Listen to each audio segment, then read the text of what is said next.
कळो तूच कर्म तुझे नाम धर्म वार करी पंथा पांडुरंग। गुरु भक्ती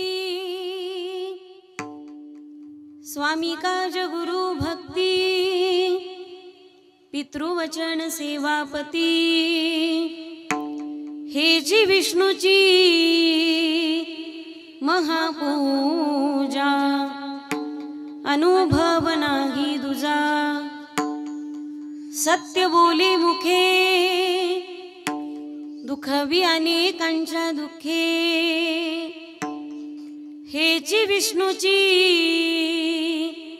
महापूजा अनुभव नाही दुजा। निश्चयाचे बळ तुका म्हणे तेची फळ हेची विष्णूची महापूजा हेची विष्णूची महापूजा अनुभव नाही दुजा। समचरण सरोजम सांद्र नीलांबुदाभं जगननिहित पाणिं मंडनं मंडनाना तरुण तुलसी माला कंधरं कंजनेत्रं सदय धवलहासं विठ्ठलं चिंतयामि। पांडुरंगा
दुसरे चरण संतांची या।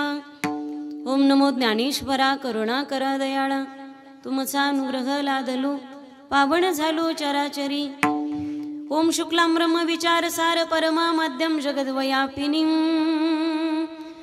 विना पुस्तकधारिणीं भयदां जाड्यंधकारां वहां हस्ते स्फटिकमालिकां विदधती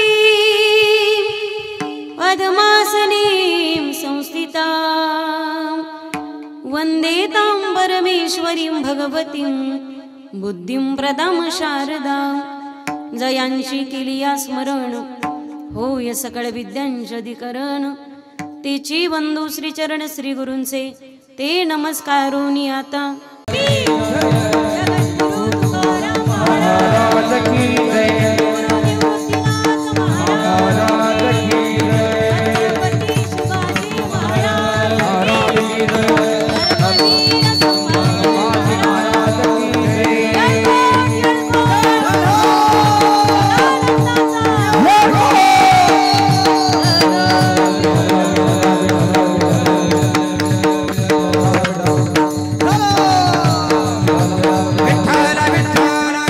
स्वामी काज गुरु भक्ती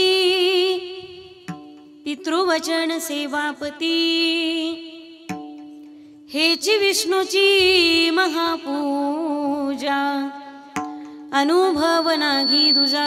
प्रस्तुत कीर्तन रूपी सेवेकरिता म्हणजेच निरूपणाकरता निवडलेला भंग महान भगवत भक्त संत सम्राट विश्ववंद्य महाराष्ट्र भूषण देहूचे सुप्रसिद्ध साधू वैराग्य सर्वोच्च मानबिंदू पंचम पुरुषार्थ पंचम वेद निर्माते या जगताचा संसार सुखाचा व्हावा यासाठी आपल्या स्वतःच्या संसाराची पूर्ण आहुती देणारे जगवंद्य जगमान्य हिंदवी स्वराज्याचे संस्थापक छत्रपती शिवरायांचे श्री गुरु किंबहुना राजांनाही उपदेश करणारे राजे, आमच्या हातामध्ये माळ असणं हा आमचा परमार्थ आहे.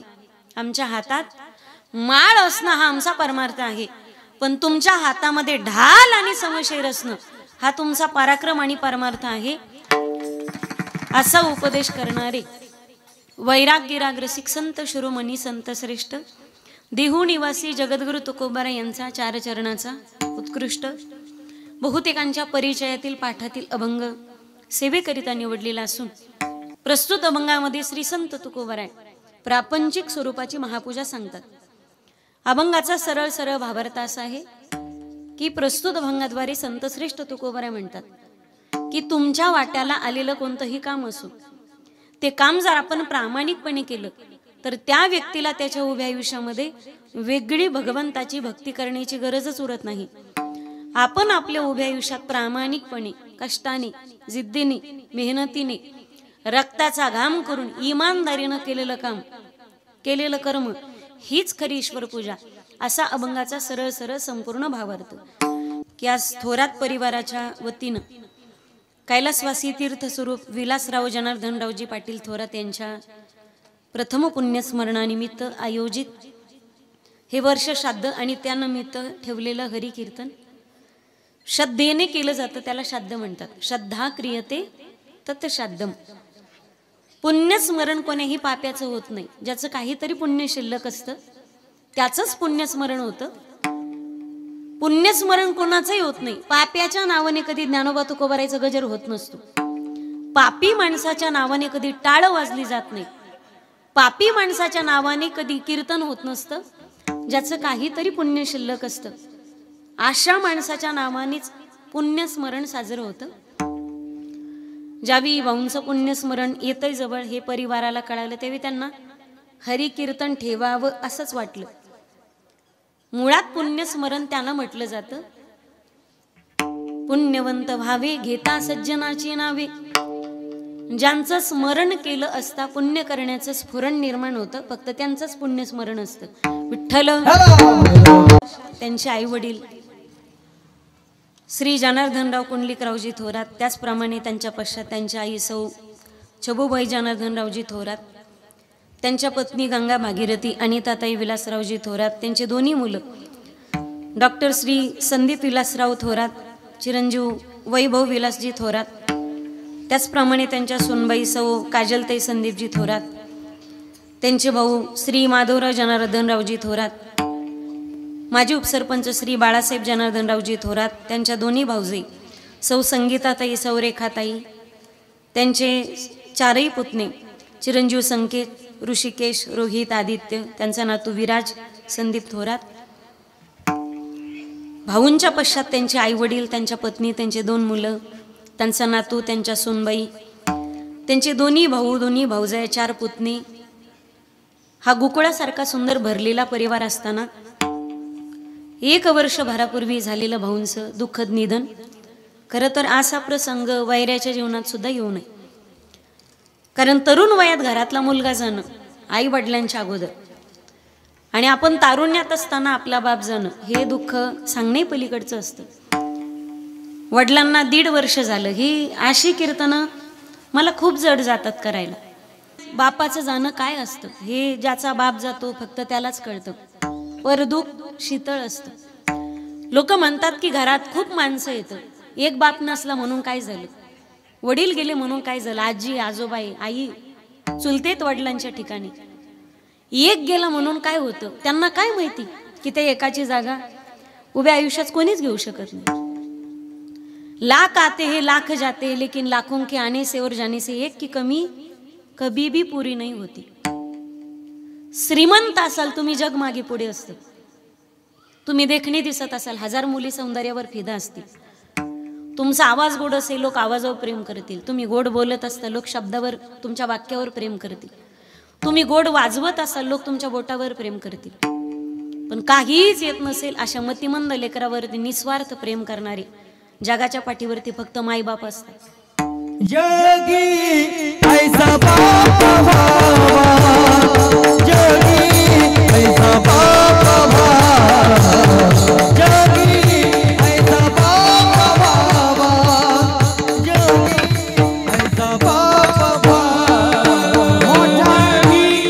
ऐसा बाप भावा, जगी ऐसा बाप भावा, जगी ऐसा बाप भावा, जगी ऐसा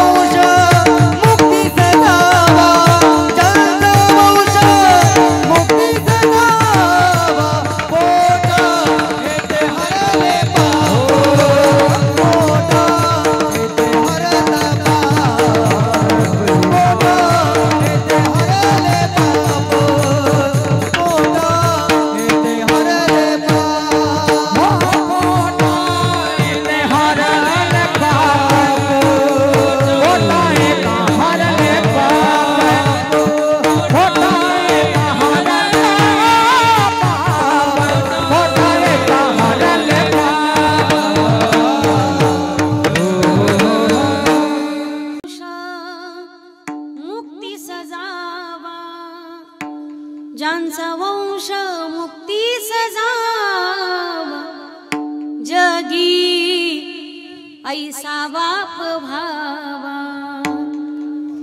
जगी ऐसा बाप भावा.